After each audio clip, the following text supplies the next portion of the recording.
Pensando en Voz Alta, conversación espontánea en la que se analizan los temas de actualidad, abordados bajo la perspectiva de Alfredo Mena Lagos. Pensando en Voz Alta.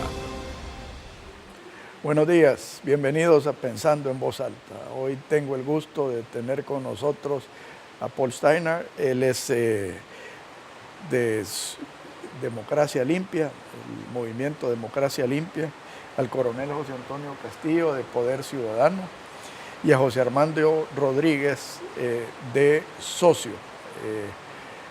Yo quisiera empezar con el evento del domingo porque a mí me parece que es un evento ejemplarizante de los peligros que se ciernen sobre El Salvador, especialmente ante la visita de la fauna de Sao Paulo, que todos pertenecen a movimientos fracasados, antidemocráticos, y creo que con una veta bastante peligrosa para el ciudadano común y corriente. Así que, si quieres, empezamos contigo, José Armando, que fuiste el que organizaste el evento en Salvador del Mundo. Bueno, buenas tardes Buenos días. a todos, buenos días a todos. Agradecerte, pues, si te puedo tratar de Claro. tenernos por acá, pues, yo, como dicen, no es algo para lo que estaba preparado, pues, para lo que nos pasó, ni mucho menos para la exposición que se ha tenido posterior a eso. Pues el tema de nosotros es que en todo momento, cuando la sociedad civil no está unida, la clase política abusa. Nosotros siento que el domingo enfrentamos una partidocracia descontrolada, en esta ocasión vestida de rojo, y que es algo que no debería suceder, pues los partidos políticos tienen un rol, creemos nosotros, de negociador entre el pueblo y el capital para generar condiciones justas para ambos. Y la sociedad civil está fallando grandemente en, por decirlo de una forma sencilla, cobrarle al político su voto posterior a votar por él. Y eso nos ha llevado, pues, a un escenario bien complicado, que es el que tenemos ahorita. Paul, tú fuiste el agredido, creo que es el que tiene las pruebas fehacientes de semejante agresión. Que era el más grande. Y quizás por eso te agarraron por grande. Caía, sí. ¿Por qué no nos cuentas qué fue lo que sucedió, Paul? Bueno, yo creo que la gran mayoría de los que nos están viendo hoy ya vieron todas las noticias, ya vieron todos los videos, oyeron varios otros programas de entrevista, pero yo creo que lo importante es tratar de entender cuáles son los verdaderos daños a la sociedad salvadoreña que ocurrieron el domingo pasado. Estamos hoy a 7 días y casi minutos del momento en que yo llegué al Salvador del Mundo, y lo primero que yo vi fue una gran cantidad de gente de un partido político que no había sido convocado por nosotros, tomándose El Salvador del Mundo por completo. ¿Por qué digo partido político? Porque habían 3 diputados de ese partido incitando y dirigiendo a la gente que estaba ahí vistiendo los colores y las insignias de ese partido político. Del FMLN. Correcto. Todo alrededor de esa plaza habían los carritos huevitos esos que tienen los sistemas de audios y parlantes, todos gritando, cada uno con su vocero, cada uno gritando insignias de no pasarán, de fuera, de los golpistas morirán, de no dejen que prospere, o sea, todo bastante incendiario. Pero esos huevitos tenían toda la rotulación, insignia del FMLN. Por ende, fue el partido político el que organizó esa actividad. Lo primero que a mí se me ocurrió fue que posiblemente había una manera de buscar la convivencia porque había una competencia de patinetas, estaba la actividad que el Grupo Sociedad Civil Organizada había convocado y movimientos como Poder Ciudadano, Democracia Limpia, Fraternidad Unida de Salvadoreños en América, Latinos Unidos, varios otros, habíamos llegado en apoyo a esa convocatoria. Y fui a hablar con el diputado Mata, que era uno de los 3 diputados del FMLN que estaba ahí organizando a la gente y haciendo la activación de su organización. Y le dije, diputado, siento que esto se puede salir de control si no se le baja un poco el tono de parte de ustedes y logramos dividirnos en partes de la plaza que permite que todos estemos aquí en convivencia.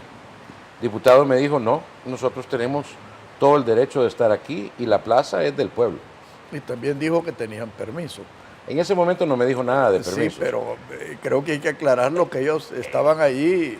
Llegaré a ese punto porque creo que es un punto muy importante de lo que ha sucedido. En ese momento fue que yo llegué a donde estaba José Armando y sus otros organizadores. Estaban en el proceso de tratar de sembrar ese arbolito que era el símbolo, el primer símbolo que se iba a lograr. José Armando nos dirá después por qué, pero el punto era, ese era el punto de partida del evento.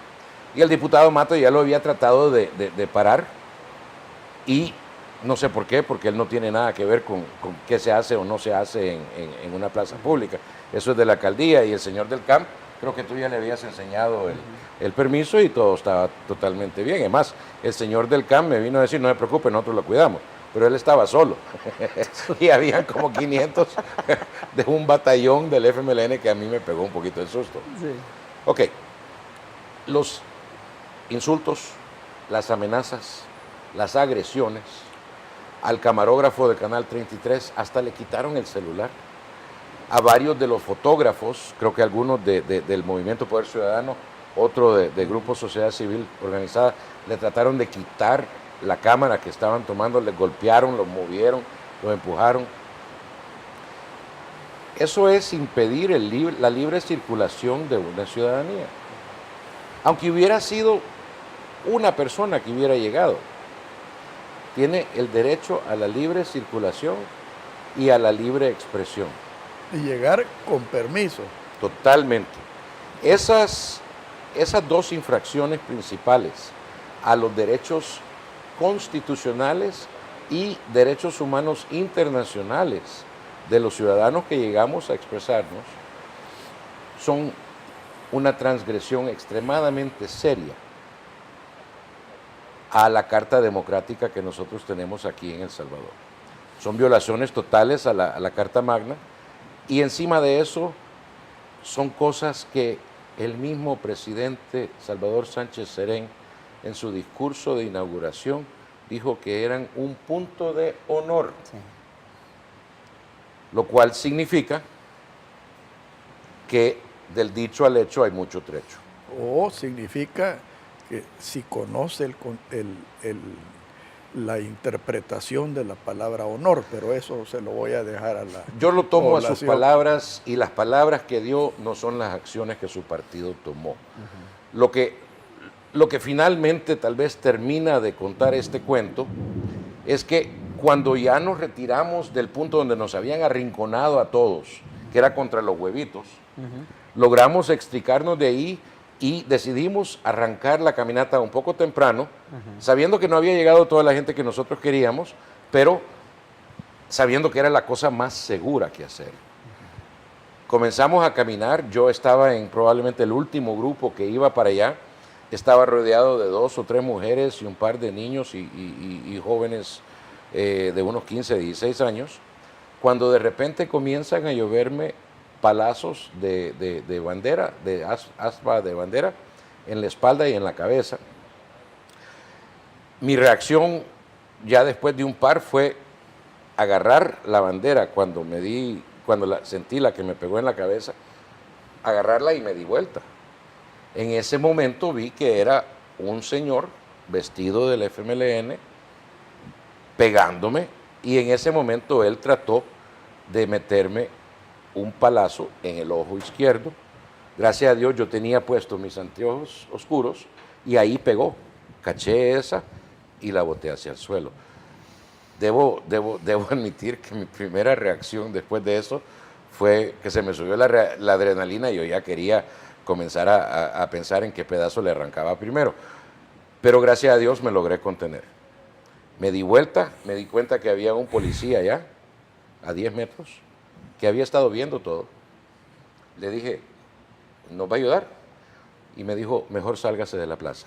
O sea que la policía no entró a defender mis derechos. Cuando llegué al otro lado de la calle, estaba una sargento de la policía allá. Me fui a quejar, le enseñé que tenía varias heridas leves, pero eran heridas. Un chichón es suficiente para hacer una violación. Y la sargento me dijo, mire, aquí estamos para cuidar la caminata, ya alerté, pero no le puedo tomar su denuncia aquí. Mejor sigamos con la caminata. Bueno, antes de darle la palabra, coronel, quisiera que nos explicaras por qué un conacaste, que es de mis árboles favoritos, Sí, por cierto. es que habíamos planeado un evento bien bonito. Fíjate que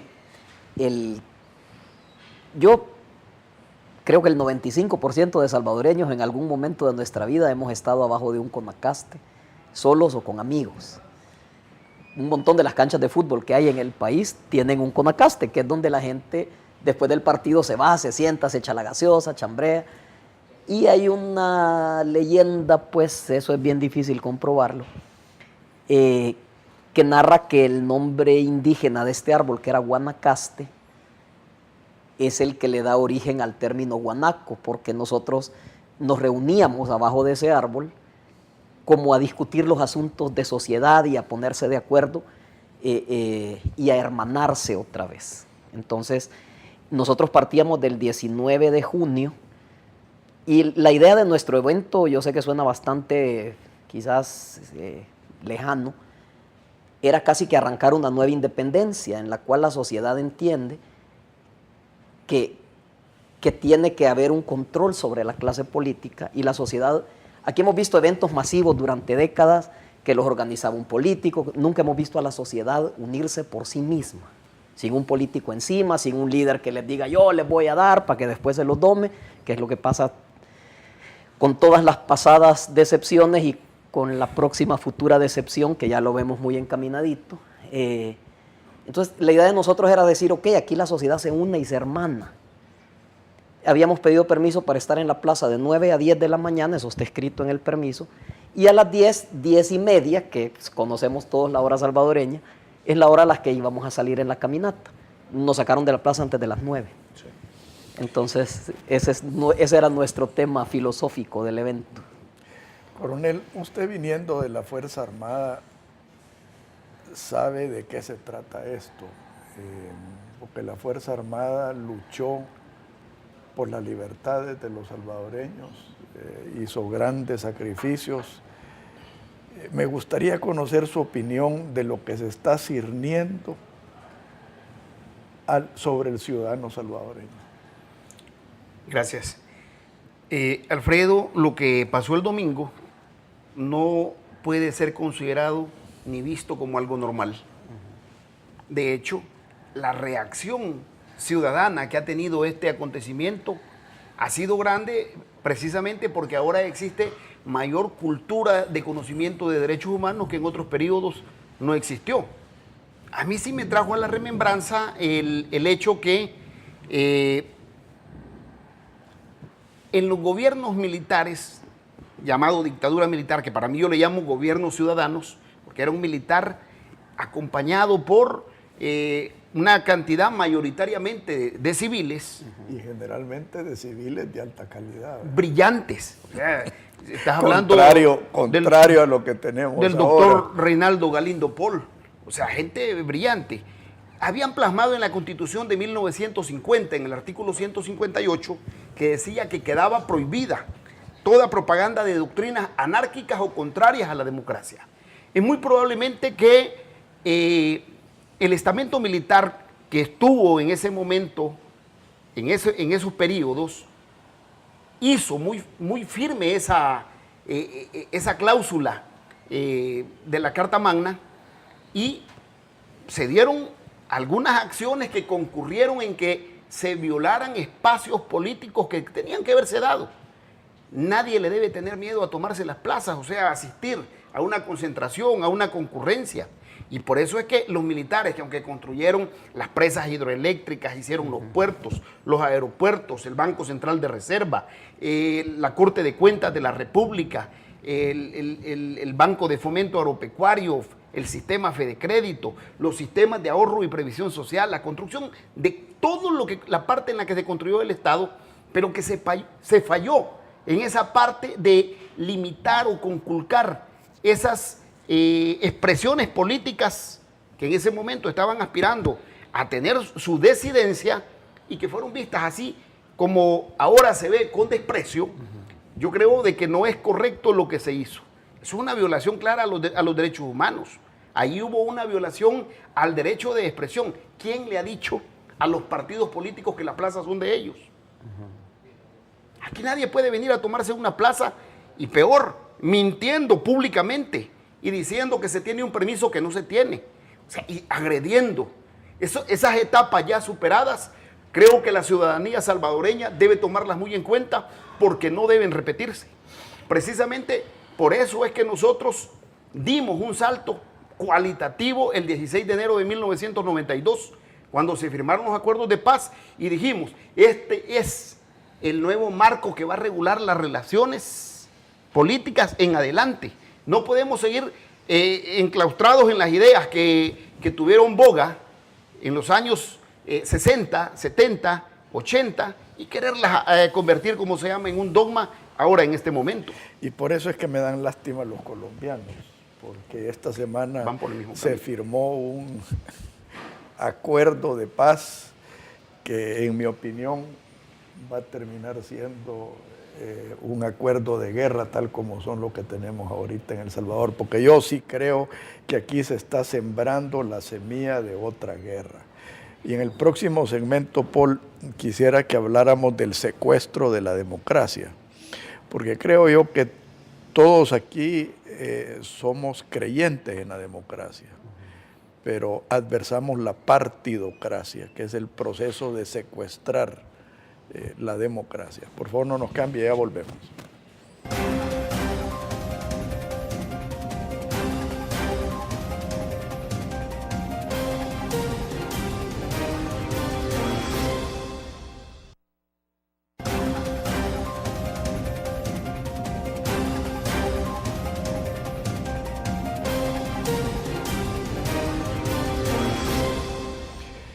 Paul, uno de los pilares principales de cualquier democracia es el Estado de Derecho, especialmente a lo que se refiere a los derechos individuales, los cuales aquí, especialmente por la partidocracia, se pisotean a diario.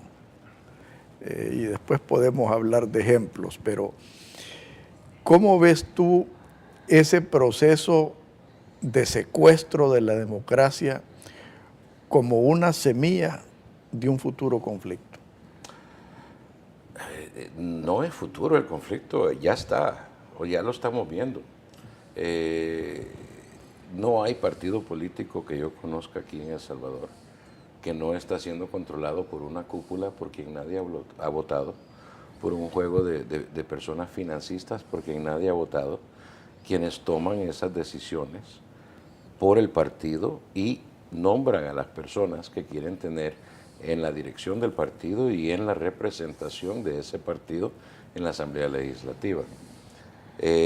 Yo no veo ahorita ningún diputado independiente en la Asamblea Legislativa. Es más, yo no veo muchos diputados que estén votando en contra de la línea de su partido. Y no veo mucha línea de partido que esté en sintonía con la opinión de la ciudadanía. Hemos tenido, bueno, queremos ver algunos ejemplos. Solo tengo que mencionarlo porque es un muchacho que pertenece al movimiento Poder Ciudadano, que me encanta la manera en que este muchacho habla, y él describe los letreros LED como un sistema de $500,000 para iluminar 84 torpes. Y es muy cierto. ¿Cómo diablos podemos justificar $500,000 para un sistema de votación? Perdóneme, si ni las leyes salen de calidad, ¿para qué queremos saber que lo hicieron digitalmente? Por favor, comencemos a arreglar lo que está roto, comencemos a arreglar las cosas correctas.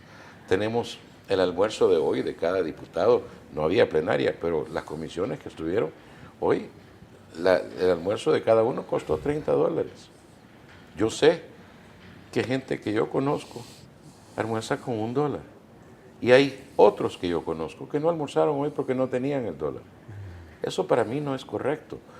¿Cómo puede ser que un diputado gana $5,000 y encima de eso gasolina, y encima de eso telefonía, encima de eso agua, y encima de eso $12,000 para gastar en asesores? De los cuales muchos, ya sabemos, devuelven parte de ese dinero al diputado que los contrató. Entonces, yo creo que lo que estamos viendo es un sistema donde influencias no democráticas, no transparentes, están poniendo a sus empleados a servirse del Estado y a desviar la entrega del bien común hacia esos mismos financistas y líderes oscuros. Encima de eso, y eso lo tiene todos los partidos, o sea, no hay ninguno que se salve. Encima de eso, ya sabemos que dentro de los grupos oscuros de cada partido, hay algunos que comparten también el directorio de lo que yo llamo la partidocracia criminal, ese grupo de familia que mencioné en el último programa que tuve el placer de estar con usted. Ese grupo de familia existe. Controla el cartel de los soles de Sudamérica aquí en El Salvador, Sinaloa y Zetas de México aquí en El Salvador, la mafia rusa está representada aquí en El Salvador. Ese grupo de familia controla los 3 carteles en El Salvador, salvadoreños, Perrones, Caminito y Texas. Y también controla las 3 maras principales en todo lo que es la movida del narcotráfico en El Salvador. Y ya está infiltrando muchas instituciones del Estado, incluyendo la Fiscalía, la Policía y la Fuerza Armada. Ya lo sabemos, el mismo fiscal lo confirmó. Ahora, ese conflicto ya está. Ese conflicto es el que nos causa los 12 muertos de cada día que tenemos hoy, que hace un mes y medio eran 22, 23, 24. Y nos están diciendo que 12 es aceptable. Perdóneme, pero 12 muertos al día es lo que causó al presidente Funes formar la tregua. O sea que hace 2, 3 años 12 era inaceptable. 2, 3 años previo a eso eran 6 o 7 y no era aceptable tampoco. 1 es totalmente inaceptable. Pero el último punto que voy a hacer, si me permite, es el hecho de que esa lucha, esa guerra que usted menciona entre la partidocracia criminal, la partidocracia oficial, resulta solo con un tipo de víctima. Y es la víctima, la ciudadanía. La ciudadanía sufre por la falta de medicinas en los hospitales, sufre por la falta de equipos que funcionan en los hospitales, sufre por el hecho de que no hay educación decente, sufre por el hecho de que no hay seguridad decente, mareros duermen en nuestros techos, etcétera. Puedo seguir, pero ese es el bien común que está siendo secuestrado por la partidocracia. José Armando, hablemos de la institucionalidad. A mí me preocupa muchísimo esa tendencia alrededor de algunas alcaldías, que ya se convirtieron en guaridas de las maras. Ya el crimen organizado ya se institucionalizó públicamente. Es un precedente bien peligroso. Y yo sinceramente creo que aquí uno de los instrumentos claves para la ciudadanía es una CICIES. Sí. ¿Qué piensan ustedes como socios? Fíjate que voy a hablar a título personal, pues, porque yo trabajo mucho en Guatemala. De hecho, el 90% de mi actividad económica es en Guatemala, no es aquí. Donde está todo eso de la CICIG y todo eso bastante ahorita ya instaurado. La CICIG en Guatemala nació en el 2006, siempre dirigida por la corruptocracia, por llamarlo de alguna forma. En Guatemala, para que haya todo el control que se está formando, se necesitaron 3 factores muy importantes. Una fiscal que, para darnos a todos los hombres de Latinoamérica una cachetada, es mujer, una comisión internacional que investiga y una sociedad civil que demanda. Demanda y apoya. Y apoya. Sí, demanda me refiero a que se acuerpa, o sea, Sí. cuando pasó lo de Otto Pérez Molina en la Plaza Cívica de Guatemala, que es bastante grande, yo creo que fácil había, no tengo el dato exacto, 30, 40 mil personas. No era cada mes y medio como hacemos nosotros, era cada sábado. Y eran gente, obviamente me imagino atrás de eso había organización, hubo apoyo. Y ese es un tema que nosotros como socios tomamos de ejemplo. Usted en Guatemala no sabe, ahí no había una persona que lo llevaba, se formó orgánicamente porque la gente está cansada. Y yo estoy seguro que esas 500 gentes que nos mandaron, o no sé cuántas eran, no soy bueno para contar así en masa, no fue por miedo a los 20 pelones que dices que somos, no sé si por alusión a... Cabezas brillantes. Sí, cabal, brillantísimas, sino por miedo a una idea. Se ríe el coronel porque es el único que no tiene cabeza Sí, hombre, brillante. aquí sí se puede burlar de Pero nosotros. sí, eso me trae un recuerdo. Y una vez entró yo a la oficina del señor jefe del Estado Mayor Conjunto y me le quedo viendo, iba un retrato a la oficina de mi general Jaime Guzmán Morales, y veo un retrato que decía ahí: Dios hizo pocas personas inteligentes, a las demás les puso pelos. Coronel, por cierto, les decía hace un rato en el break, ¿sabe? En un país donde la gente, tomándolo a usted como un representante de la Fuerza Armada, qué bonito es oírlo decir nos equivocamos en algo. ¿Sabe que eso es algo que en este país no se oye? Usted nunca ve que el que hizo algo, nunca vio al decir, mira, hicimos esto bien y en esto nos equivocamos. Y yo creo que es algo que los salvadoreños tenemos que aprender mucho. Vea, me encantó oír eso, de verdad lo felicito y era lo que le iba a decir en el break, pero ya Continuemos con lo de Guatemala para no pues, equivocarnos. Sí, el tema es que, pues sí, aquí pueden poner una CICIG, y pueden poner de director, piense usted, a su político corrupto favorito, ¿vea? Y ese va a ser el director, entonces no va a servir de nada. Si el fiscal también esconde y la sociedad no entiende que ya no va a haber un futuro redentor que los decepcione, eso no va a pasar. Entonces, ¿qué tiene que ver? O sea, el gobierno fuera el que fuera, pues ahorita tiene color rojo, obviamente nunca va a poner un auditor que lo audite a él mismo, a menos que la sociedad se lo exija. Entonces, el tema con el que formamos socio inicialmente, hace como 10 meses, fue precisamente hay que unir a la sociedad, porque hay que recordarle a la sociedad que el político tiene 2 jefes, el capital que lo financia y los votantes. Obviamente el político llega a su puesto y el capital, vaya papito, ya llegaste, hoy me vas a pasar esta ley, el político va con la ley. En Estados Unidos lo hemos visto muchas veces a los congresistas meter bills de leyes y retirarlas porque los votantes le llenaron la oficina de cartas al día siguiente diciéndole yo no quiero eso. Y el congresista, yo creo que más justificándose con el patrocinador que con la sociedad, dice, bueno, yo creía que esto era bueno, pero mis votantes no lo quieren y lo retira. Así como debió haber sucedido con el 743 y nunca sucedió. Sí, así. entonces, los que tenemos la culpa, y no sé qué cámara está encendida, usted que me está viendo tiene la culpa, porque usted despotrica en redes sociales o se queja con su papá o con su mamá o con su esposo o con su hermana, pero no hace nada. Entonces los grandes ausentes en el escenario de los países subdesarrollados son la sociedad y esos son los que permiten que se instauren los supuestos líderes que al final solo llegan a volverse multimillonarios y a pasarse del lado del capital, ya no del lado de la sociedad. Coronel, el movimiento Poder Ciudadano ¿qué objetivo tiene? Porque la verdad que aquí hemos hablado mucho de lo que debiera ser, pero a mí me gustaría empezar a escuchar qué es lo que vamos a hacer. Bueno. Y también he escuchado la palabra unidad, que eso me parece a mí esencial. Perfecto. En Poder Ciudadano estamos construyendo una visión en la que vamos por etapas.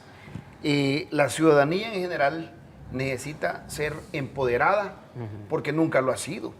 Y se volvió una sociedad que está atada con un hilo, pero no vuela. Y no sabe que está atada con un hilo y no sabe el poder que tiene en sus manos, como lo dice Paul, ese DUI que tiene poder. ¿Qué hacemos en Poder Ciudadano? Estamos tratando de construir el empoderamiento ciudadano, de forma tal que el ciudadano conozca sus obligaciones y conozca sus derechos, para que esto, conociendo sus derechos y sus obligaciones, sepa exigir qué es lo que él demanda como ciudadano al actor político de turno que está en ese momento. Y no solamente eso, más allá, crear las condiciones quizá a futuro para poder participar con los mejores elementos probos posibles para sanear la política salvadoreña. Es que no podemos continuar nosotros en la forma en que estamos y que vamos. Yo creo que es muy poco lo que le queda al país de la orilla del precipicio. Estamos muy cerca de caer sin paracaídas. Y eso puede generar o degenerar en un estallido social de repercusiones imprevisibles.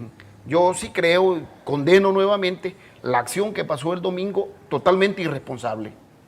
Eso no puede ser así. O sea, no se puede conculcar, atemorizar, impedir la libertad de expresión. Es una de las libertades consagradas en la Constitución de la República. Nosotros sí estamos por que se abran las oportunidades. Nadie debe tener miedo a perder el poder. La democracia estriba ¿en qué?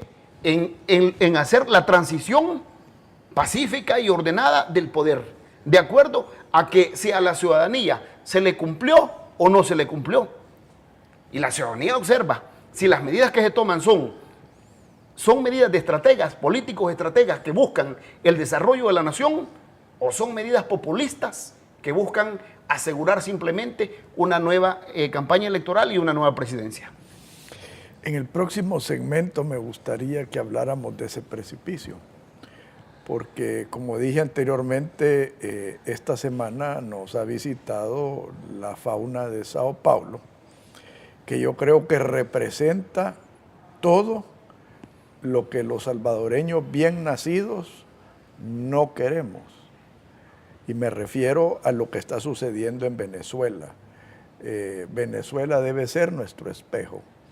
Venezuela debe ser el espejo de lo que le puede suceder a los salvadoreños, especialmente cuando están siendo gobernados por aquel que ve en esa Venezuela el faro que ilumina su camino. Por favor, no nos cambie, ya volvemos.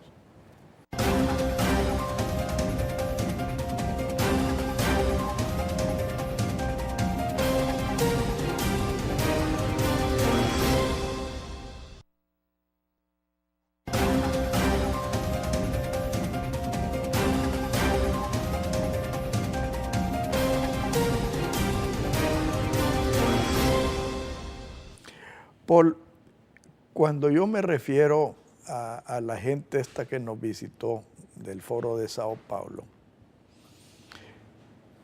yo sinceramente creo que es la antidemocracia. Porque ¿qué de estos países es un ejemplo de democracia? ¿Qué de estos países es un ejemplo de prosperidad? ¿Qué de estos países es ejemplo de las libertades individuales? Y a mí, sinceramente, me preocupa que se esté utilizando el suelo salvadoreño para fomentar y acelerar el proceso que muy bien decía y describía el coronel, ese precipicio al que podemos caer si no nos cuidamos como ciudadanos. Yo creo que tenemos que recordar que, irrespectivo de los extranjeros que han venido, el mismo FMLN ha sido extremadamente claro en decir que ellos no son la alternancia, ellos son la alternativa. ¿Por qué quieren ser la alternativa? Porque quieren cambiar el sistema totalmente. Un sistema que en el caso de El Salvador está protegido por las cláusulas pétreas de la Constitución.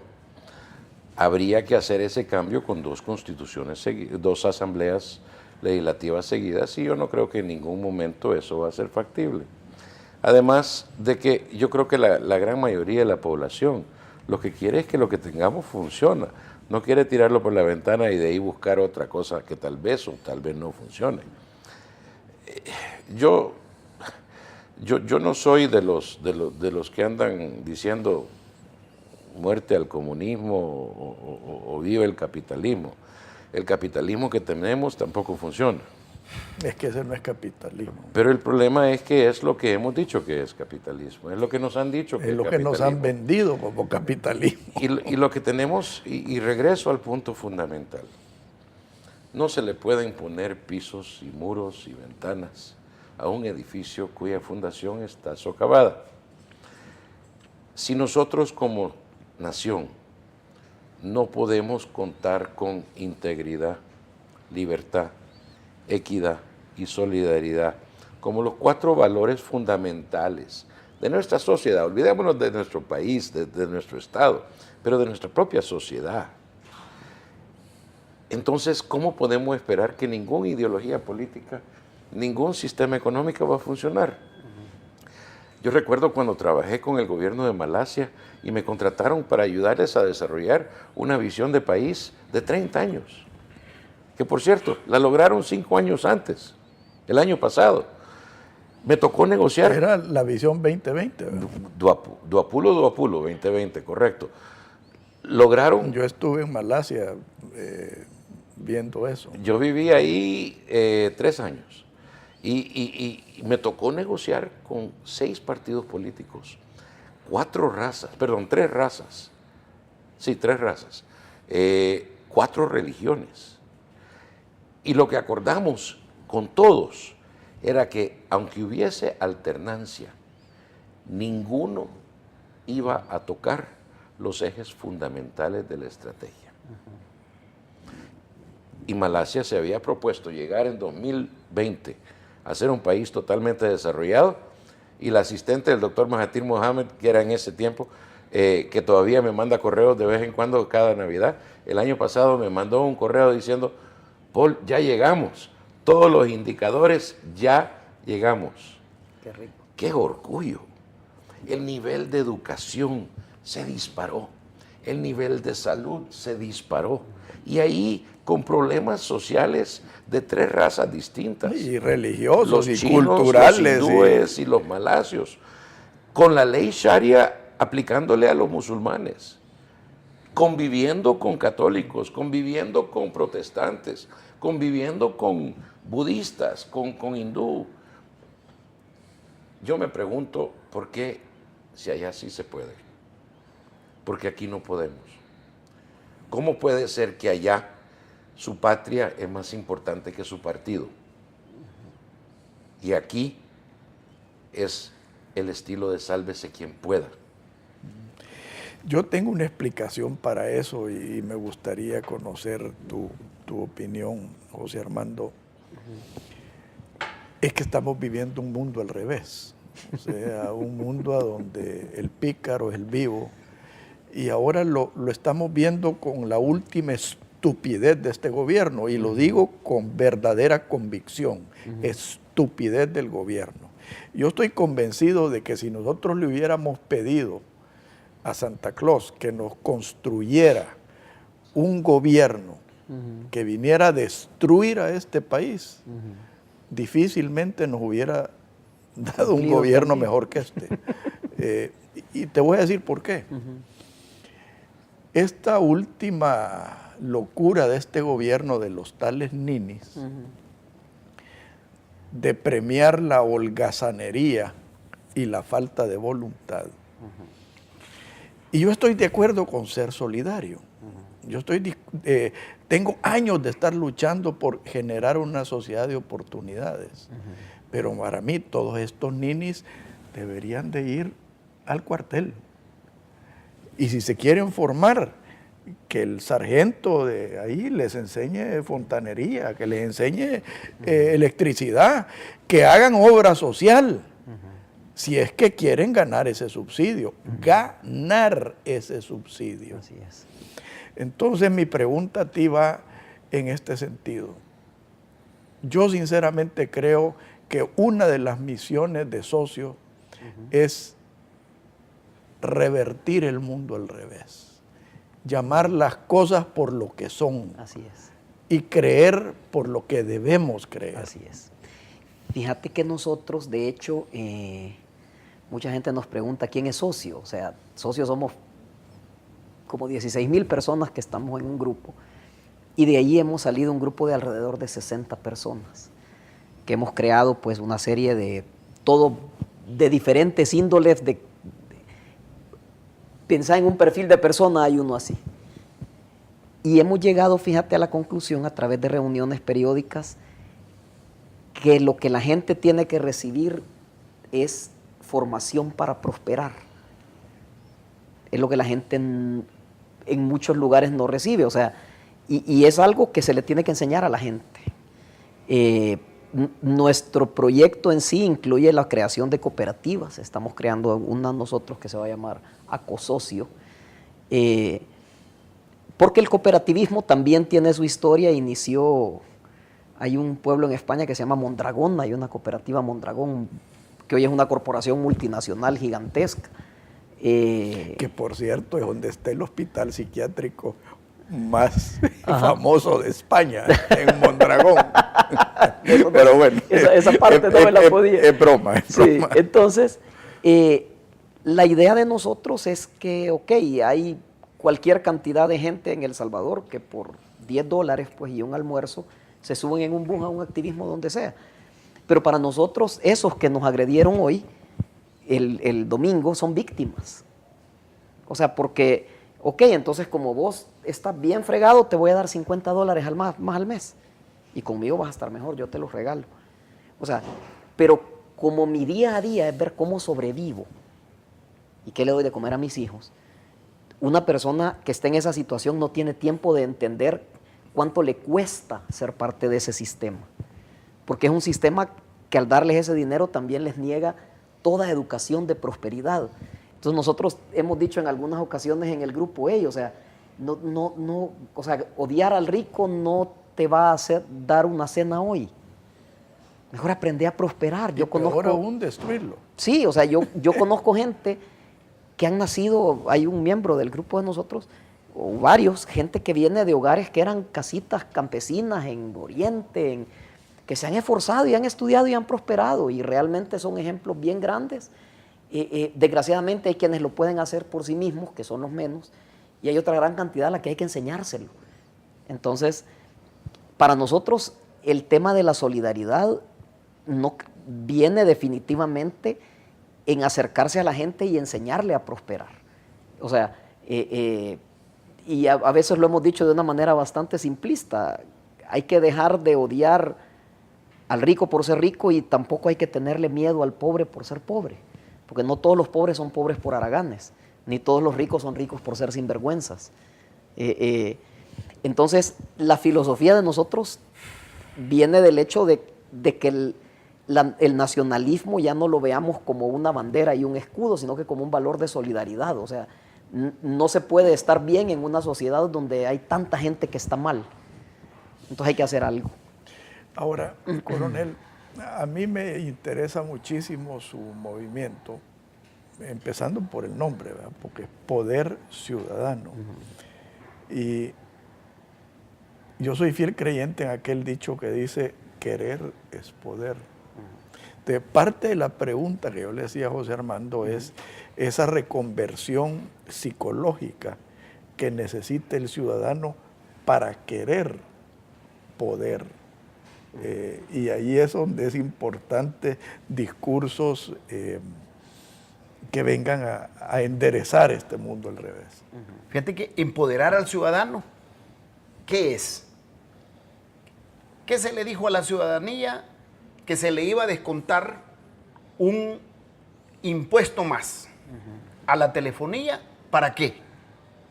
Para el combate a la delincuencia, para la inseguridad. No se le dijo que se iba a desviar ese dinero para otras cosas que no fueran eso. Por más que lo quieran pintar como una forma de prevención, no es así. Porque si no se previene así. ¿Cómo se previene? Se previene creando centros de formación, educando, capacitando, instruyendo, formando. ¿Para qué? Para que ese ciudadano que sale tenga dónde emplearse.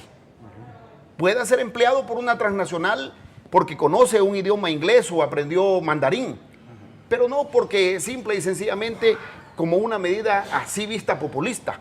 Eso está incorrecto.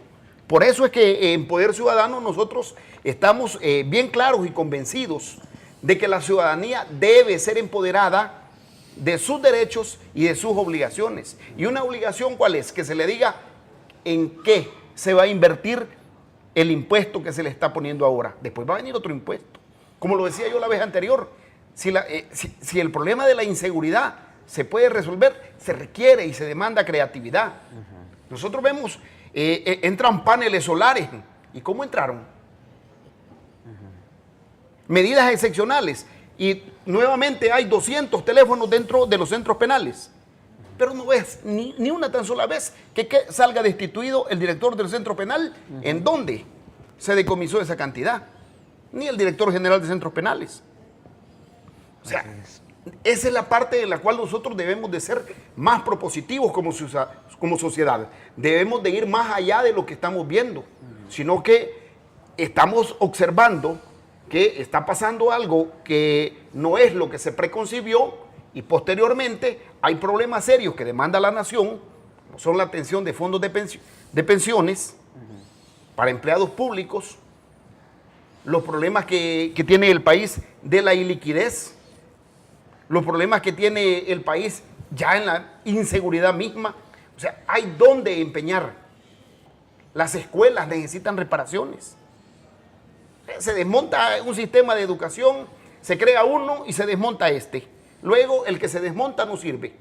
Y entonces vemos nosotros, ¿cómo es que se dijo que no había dinero para urbanidad moral y cívica, pero sí va a haber dinero para esto? Le siguen dando al ciudadano atol con el dedo. Y creen que de esa forma van a continuar enquistados en el poder. Y no es así. La ciudadanía está abriendo los ojos. Y cada día se está dando cuenta de una realidad, porque ahora ya no puede decir de que ya llegó la izquierda al poder, ya estuvo la derecha en el poder. ¿Y cuál es el resultado? O sea, en los gobiernos ciudadanos, en los cuales estuvieron los presidentes militares que les dicen, el Estado alcanzó un nivel de desarrollo grande. O sea, sí alcanzó la infraestructura que todavía existe y el crecimiento a través de la política del desarrollismo. ¿Qué pasó después? ¿A partir de cuándo se comenzó a robar de una forma escandalosa? Eso es lo que nosotros estamos observando y queremos que cambie. Pero ¿cómo lo vamos a hacer? Al ciudadano, a usted que está ahí sentado y que no lo mueve nada. Sí lo debe de mover. Lo debe de mover un país. Lo debe de mover el amor por sus hijos. Lo debe de mover el amor por su patria. Porque todavía es tiempo de que retrocedamos de esa orilla del abismo. Bueno, yo honestamente creo que hay que unir los movimientos ciudadanos, porque sin perder las identidades individuales, creo que todos tenemos una idea de lo que debe ser este país. Y a mí, tu experiencia, Paul, en Malasia me parece invaluable, porque te denota lo valioso que es esa visión de nación. Y a mí me preocupa cuando tenemos gente como la fauna de Sao Paulo, que en lo único que piensa es destruir, en tergiversar la realidad, porque todos protestan por el imperio Sin embargo, viven del imperio. Todos protestan contra la pobreza y generan pobreza. Y eso es lo que a mí me preocupa de todos estos esquemas asistencialistas, entre comillas, porque a mí lo que se me viene a la cabeza es aquel pusher que hace adicta a la niña con droga, y cuando ya está adicta, se convierte en esclava. Y eso es lo que han hecho todos estos tipos de la fauna de Sao Paulo. Si no veamos lo que está sucediendo en Venezuela, si no veamos qué es lo que está sucediendo en Cuba, que es la cárcel más grande de Latinoamérica. Entonces, Paul, mi pregunta hacia ti, ¿cómo crees que podemos unificar todos estos movimientos? ¿Y alrededor de qué? Bueno, hemos ya arrancado. Esto no es un tema de que cuándo lo vamos a hacer. Yo creo que el hecho de que usted está viendo al Movimiento Poder Ciudadano aquí, al Grupo Sociedad Civil Organizada aquí, al Movimiento Democracia Limpia aquí, y digamos, en apoyo virtual, Fraternidad Unida de Salvadoreños en América, Latinos Unidos en América, y varios otros grupos que no caben alrededor de esta mesa, ya estamos comenzando a crear esa unión. Esa unión la estamos llamando Unidos, usted la presentó por primera vez al aire en un programa previo. Ahí tenemos gente con visión de izquierda, gente con visión de derecha, gente con visión de centro, pero todos coincidimos en dos cosas fundamentales. Uno, el hecho de que el único verdadero cambio es de abajo para arriba, no de arriba para abajo. Ese es un punto fundamental. Sí. Que la ciudadanía sea, como dice el coronel, empoderada, que se empodere, porque nadie le va a dar ese poder más que uno mismo, para realmente decirle a los capataces de la finca, si quiero que me la manejes, porque yo soy el dueño. El otro tema es que todos estamos, cada quien, el Poder Ciudadano tiene sus objetivos y su visión, su plan de acción. Sociedad Civil Organizada tiene la suya, FUSA la de ellos, Latinos Unidos la de ellos, Asamblea Nacional de Juventudes la de ellos, Democracia Limpia la nuestra, pero todos coincidimos en la necesidad de rescatar la fundación de valores. Esos 4 valores suenan como algo filosófico, pero en la integridad tenemos la lucha contra la corrupción, en la integridad tenemos la transparencia, en la integridad tenemos la ética. Imagínese usted, Alfredo, los 2 partidos mayoritarios en el país que toman las decisiones por todos nosotros de si se hace o no se hace algo. Ambos han negociado con terroristas. Ambos, todos los ciudadanos hemos visto esos videos, hemos oído esos audios. Algunos hasta han aceptado que lo han hecho. El Tribunal de Ética de uno hasta dijo que habían hecho correctamente la cosa y nadie indignado y nada, pero la ciudadanía sí. ¿Por qué? Porque están negociando por votos. Cuando al final del día esos terroristas están matando salvadoreños todos los días, extorsionando empresarios salvadoreños todos los días. Y no estoy hablando de que don Ricardo Poma ha sido extorsionado. Estoy hablando de don Ricardo Pérez, que es el panadero de la esquina, que ya no tiene con qué comer porque tuvo que pagar todo lo que sacó de venta en la renta. Están matando gente por no querer pagar la renta. Ya todos sabemos esto. Pero lo que tenemos es 2 partidos políticos principales en el país que no ven incorrecto negociar con los terroristas para proteger su voto.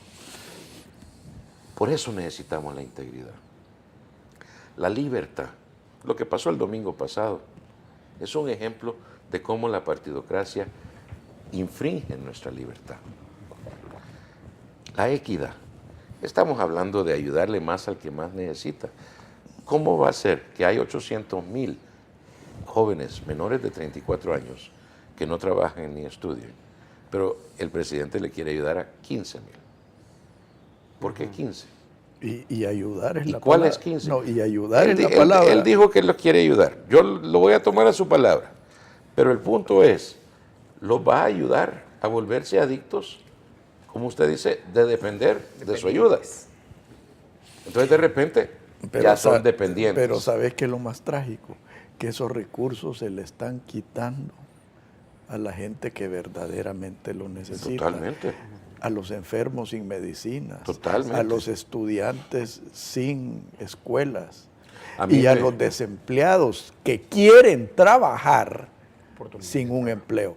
Ya me hicieron señales de que se nos acabó el tiempo, Paul. Yo creo que nos queda de tarea unirnos verdaderamente. Así que vamos a seguir en esto. Muchas gracias, Alfredo. Muchas gracias. Gracias. Gracias, coronel. Don Alfredo, muchas gracias. Un gusto Todo. conocerlo. Igualmente. Que Dios los bendiga a todos. Muy buenos días. Esto fue Pensando en Voz Alta, conversación espontánea en la que se analizan los temas de actualidad, abordados bajo la perspectiva de Alfredo Mena Lagos. Pensando en Voz Alta.